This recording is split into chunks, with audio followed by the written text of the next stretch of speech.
পর্যায় এবং বয়স অনুযায়ী কার্যকলাপ 0 থেকে 8 বছর। উদ্দেশ্য: 0 থেকে 8 বছর বয়সী শিশুদের বিকাশের পর্যায় এবং প্রয়োজনীয়তাগুলি জানা ও বোঝা। বিভিন্ন বয়সের জন্য উপযোগী ক্রিয়াকলাপগুলি ভালোভাবে জানতে সক্ষম হবে।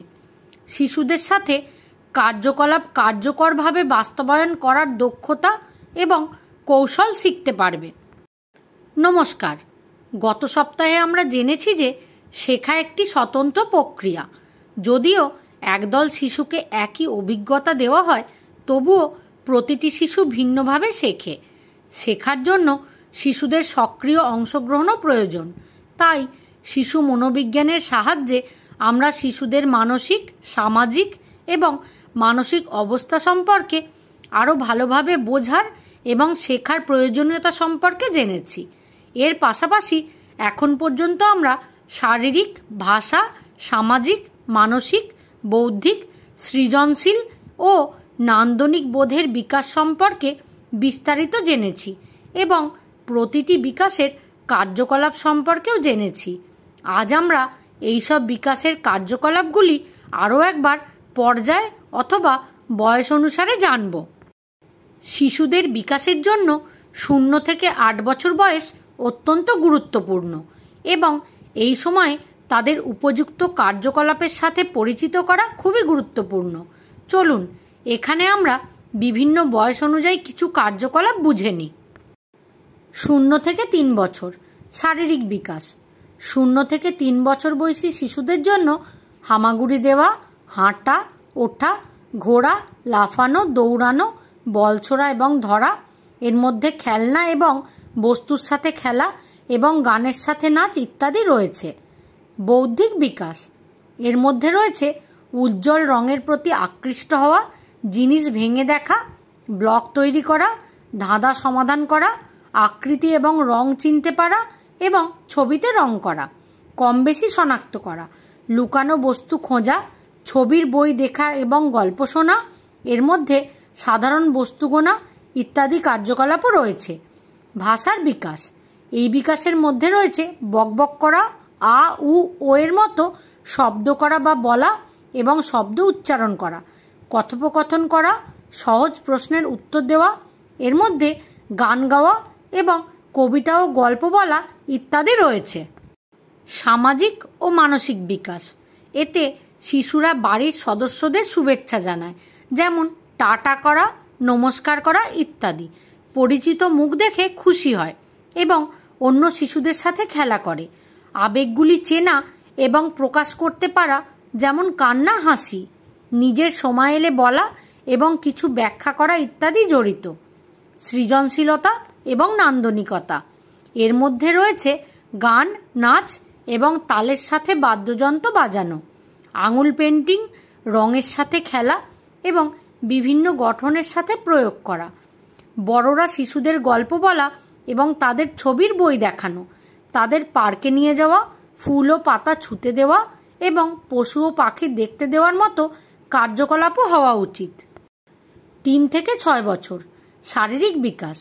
শারীরিক বিকাশের মধ্যে 3 থেকে 6 বছর বয়সী শিশুদের জন্য 3 চাকার সাইকেল চালানো, দৌড়ানো, লাফানো, ধরা এবং ছোড়া, ফুটবল, ক্রিকেট ও কবাডির মতো দলগত খেলা এবং নাচ ও অ্যাক্রোব্যাটিক্স ইত্যাদি রয়েছে।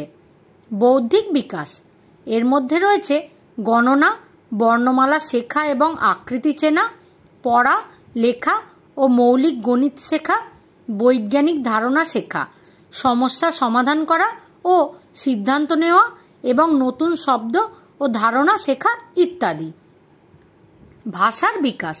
ভাষার বিকাশে বাক্য গঠন করা এবং গল্প ও কবিতা বলা, প্রশ্ন জিজ্ঞাসা করা ও কথা বলা, যুক্তিসঙ্গত তর্ক করা ও নিজের মতামত প্রকাশ করা, গান এবং কবিতা মনে রাখা, সৃজনশীল লেখা এবং কার্যকর উপস্থাপনা করা। সামাজিক ও মানসিক বিকাশ।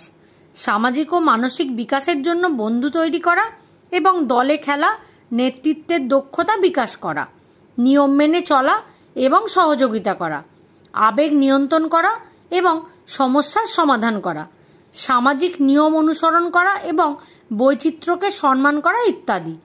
সৃজনশীলতা এবং নান্দনিকতা।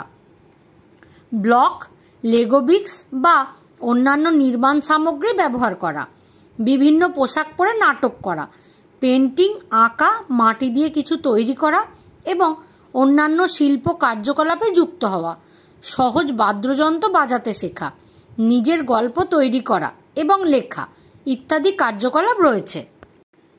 6 থেকে 8 বছর। শারীরিক বিকাশ। এই বিকাশের মধ্যে 2 চাকার সাইকেল চালানো, আরও জটিল খেলা করা, যোগব্যায়াম এবং ধ্যান করা, শারীরিক কার্যকলাপে অংশগ্রহণ করা ইত্যাদি রয়েছে। বৌদ্ধিক বিকাশ। আরও জটিল গণিত এবং বিজ্ঞানের ধারণা শেখা, সৃজনশীলভাবে চিন্তা করা এবং সমস্যার সমাধান করা। শিশু নতুন তথ্য এবং দক্ষতা শিখতে আগ্রহী থাকবে। ভাষার বিকাশ। এর মধ্যে স্পষ্টভাবে এবং কার্যকরভাবে যোগাযোগ করা, গল্প লেখা, কবিতা লেখা, নাটক করা, নতুন কিছু আবিষ্কার করা এবং উপস্থাপনা করা ইত্যাদি রয়েছে। সামাজিক ও মানসিক বিকাশ। এই বিকাশে সামাজিক দায়বদ্ধতা গ্রহণ এবং অন্যদের সাহায্য করা, সামাজিক নিয়ম মেনে চলা এবং বৈচিত্র্যকে সম্মান করা, নিজের অনুভূতি বোঝা এবং প্রকাশ করা ইত্যাদি রয়েছে। সৃজনশীলতা এবং নান্দনিকতা। কবিতা, গল্প এবং প্রবন্ধ লেখা, মাটি, প্লাস্টিক বা অন্যান্য উপকরণ দিয়ে ভাস্কর্য এবং মডেল তৈরি করা, বড়দের দ্বারা শিশুদের বিভিন্ন কৌশল এবং শৈলী ব্যবহার করে ছবি তৈরি করতে উৎসাহিত করা, অন্য লোকেদের সামনে গাইতে বা বাদ্যযন্ত্র বাজানোর জন্য উৎসাহিত করা, নাটক বা নাট্য প্রযোজনায় অংশগ্রহণের জন্য উৎসাহিত করা ইত্যাদি এর মধ্যে রয়েছে। প্রতিটি বয়সের শিশুদের জন্য কার্যকলাপ নির্বাচন করার সময় এই সমস্ত বিষয়গুলি অবশ্যই মনে রাখবেন। শিশুদের বয়স এবং বিকাশের স্তর অনুযায়ী কার্যকলাপ পরিকল্পনা করুন। শারীরিক, বৌদ্ধিক, ভাষাগত, সামাজিক ও আবেগজনিত এবং সৃজনশীল কার্যকলাপের মতো বিভিন্ন ধরনের কার্যকলাপ অন্তর্ভুক্ত করুন। কার্যকলাপ পরিকল্পনা করার সময় শিশুদের আগ্রহ এবং ক্ষমতা অবশ্যই বিবেচনা করুন। ক্রিয়াকলাপের জন্য প্রয়োজনীয় উপকরণ এবং সংস্থানগুলি সহজেই উপলব্ধ হওয়া উচিত। শিশুদের জন্য সুরক্ষিত পরিবেশে কার্যকলাপ সংগঠিত করুন। ক্রিয়াকলাপগুলিকে সাবধানে নির্বাচন করার পরে এই ক্রিয়াকলাপগুলি সম্পাদন অর্থাৎ এক্সিকিউশন কিভাবে করা উচিত তা জানাও অত্যন্ত গুরুত্বপূর্ণ। যেমন স্পষ্ট এবং সহজ নির্দেশের সাথে কার্যকলাপ উপস্থাপনা করুন। সকল শিশুদের সক্রিয়ভাবে কার্যকলাপে যুক্ত করুন। শিশুদের তাদের নিজস্ব গতিতে শিখতে এবং বেড়ে উঠতে উৎসাহিত করুন। কার্যকলাপ চলাকালীন একটি ইতিবাচক এবং সহায়ক পরিবেশ বজায় রাখুন। আজ আমরা শিশুদের বয়স অনুযায়ী বিভিন্ন কার্যকলাপ সম্পর্কে জেনেছি। প্রতিটি ক্রিয়াকলাপ শিশুর সার্বিক বিকাশের দিকে পরিচালিত করে এবং তারা বয়স ও অভিজ্ঞতার সাথে কার্যকলাপে উন্নতি করতে থাকে।